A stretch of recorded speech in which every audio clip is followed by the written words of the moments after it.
my lords, and members of the House of Commons.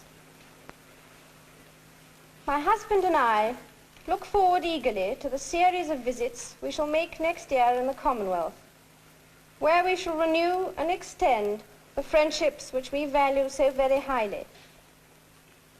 In the early part of the year, we shall visit India and Pakistan on the invitation of the presidents of those countries.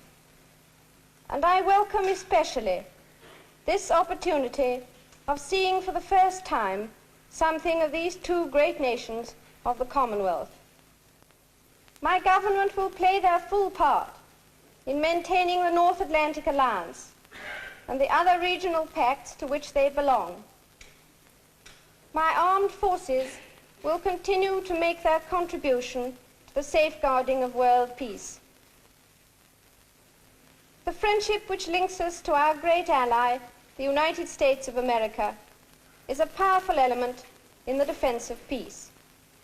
Throughout the coming session, my government will continue to give resolute support to the work of the United Nations.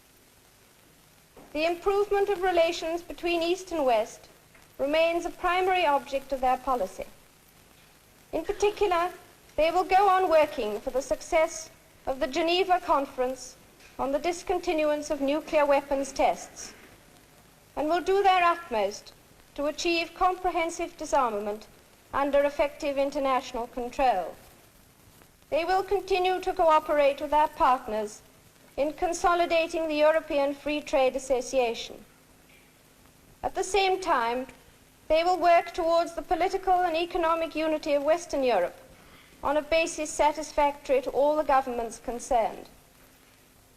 My lords and members of the House of Commons, I pray that the blessing of Almighty God may rest upon your councils.